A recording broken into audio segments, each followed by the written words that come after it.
Hello मित्रांनो, माझ्या ब्लॉगमध्ये आपले स्वागत आहे. तर आज महिना झालाय मला घरी बसून आहे. माझं कसं काय चाललंय, काय नाही म्हणलं सांगावं. तर महिन्याभरात मध्ये म्हणजे नाही नाही म्हणलं तर मला हप्त्याला म्हणजे माझ्या फॅमिलीला ₹3000 लागत हप्त्याला.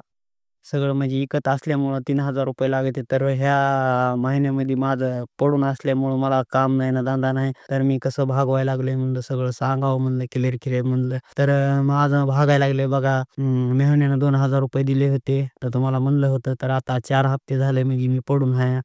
तर मेहुण्यानं ₹2000 दिले होते. तर आईनं ₹1500 दिले होते. तर असं ₹3500 जमा झाले. त्या ₹3500 दवाखाना काय केला, ह्याच्यात काय खाण्यापिण्यात काही गेले. आणि आता भागायला लागले बायकोनं जपू-जपू ठेवलेले पैसे साचवून ठेवलेले ते दोन एक हजार रुपये तिने काढले.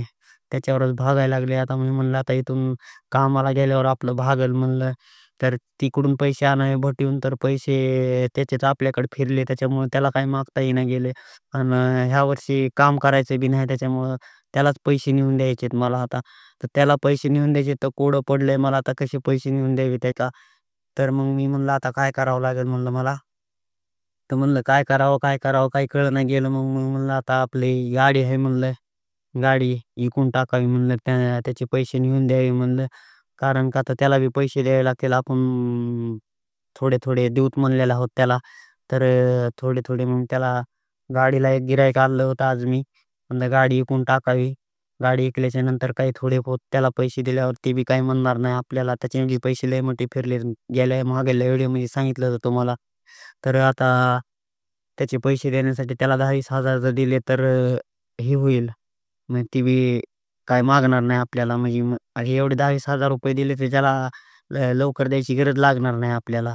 नाही जर दिले तर मग ती मागेल पैसे. मग अचानक कुठून येणार आहेत पैसे. मग त्याच्यामुळं मग ती सगळेच मागेल म्हणून त्याला काहीतरी द्यायला लागतील मालकाला ₹20,000-10,000. आपल्याला द्यायचे सगळे मग तर दमादमानं द्यायचे. जसे येतील तसे द्यावे लागतील मला पैसे. नाहीतर असं म्हणल्यावर पैसे देणं होणार नाही एकखाट्या. त्याच्यामुळं उद्याच्याला उद्या परवा गाडी विकावं लागेल. आज संध्याकाळी बायकोलाही विचारतो. सगळं व्यवस्थित म्हणजे आईलाही विचारतो. आईने बी दिले होते आपल्याला ₹1,500. मी वाहिला आहे घरामध्ये. त्याच्यामुळं आपलं तेवढं हे नाही. म्हणजे वाहिला असल्यामुळं आपल्याकडं कोणी तेवढं ध्यान देत नाही ना. मग तरी पण आईनं ध्यान दिलं आपल्याकडं. त्याच्यामुळं तिला बी द्यावे लागतील ₹1,000-500 खर्चायला. वापस तिचे बी घेतलेले आहेत खर्चायला. ते नको वाटतंय आपल्याला. तिच्या बी मागं बहीण आहे घरी. तिला बी 2 लेकरं आहेत. तिला बी सोडून दिल्या. त्याच्यामुळं ते आई तिकडंच बघतीये. पुन्हा ही बारकी बहीण आहे ती कालचा भाचा गेलता व्हिडिओमध्ये. तर ती भाच्यानं बी हात मोडून घेतलाय. ती बी आली बहीण घरी. तर तिच्या बी लेकराचं दुखायला लागले. दोन्ही बी लेकराचं. ती आली घरी. तर ती बारकं बी दाखवतो तुम्हाला पुढल्या व्हिडिओमध्ये. ती मोठं तर दाखवलं गेल्या व्हिडिओमध्ये. व्हिडिओमध्ये बारकं दाखवतं आता झोपलंय घरी. मग मी इकडं आलो म्हणलं व्हिडिओ बनवावा. घरी बी लय गारदा करतात ती दोघं जण. त्याच्यामुळं म्हणलं इकडे व्हिडिओ बनवावं म्हणलं. तर त्याचे पैसे आता उद्याच्याला गाडी विकावी म्हणलं. विकून त्याला ₹20,000 द्यावे आणि काही ₹2,000-3,000 आपल्याला खर्चा पाण्याला ठेवावे लागतील. नाहीतर मग कोण देणार आपल्याला खर्चा पाण्याला. कारण कामाला नसल्यामुळं लय अडचण यायला लागली मला. हे जेव्हा नीट होईल पायाचं थोडं झालंय नीट. मग तर चाललं की अजून दुखायला लागलंय बोटामध्ये, पायामध्ये थोडा ठणक आहे. बोटामध्ये थोडा म्हणजे बोट असं असं होईना गेलंय असं सरळ असं. त्याच्यामुळं चालता येईना गेलंय. जास्त चाललं की ती दांडरून जायला लागल्या. मग आता अजून 10-15 दिवस तर मला तर वाटतंय काम करायला येत नाही काय की. मग या 10-15 दिवसाच्या बाद जर कामाला चालू झालं, तर मग मी जाणार आहे कामाला. मग भागत आहे घर. आता कसं तरी भागावं म्हणलं गाडी-फिडी विकावी. त्याच्यातले ₹2,000-3,000 आणि बाकीचे पैसे नेऊन द्यावे त्या मालकाला. काय येतील ते येतील. मग ते आज गाडी घेण्यासाठी आला होता म्हणत होता आजच दे गाडी. म्हणलं थांब जरा म्हणलं आमचा विचार घेऊ दे म्हणलं.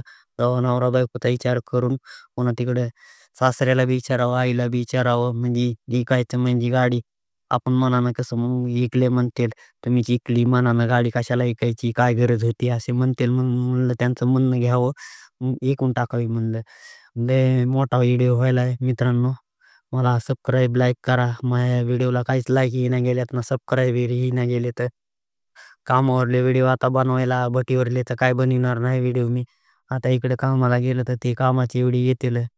धन्यवाद मित्रांनो व्हिडिओ बघितल्याबद्दल थँक यू. मला सबस्क्राईब, लाईक करा. Thank you video बघितल्याबद्दल.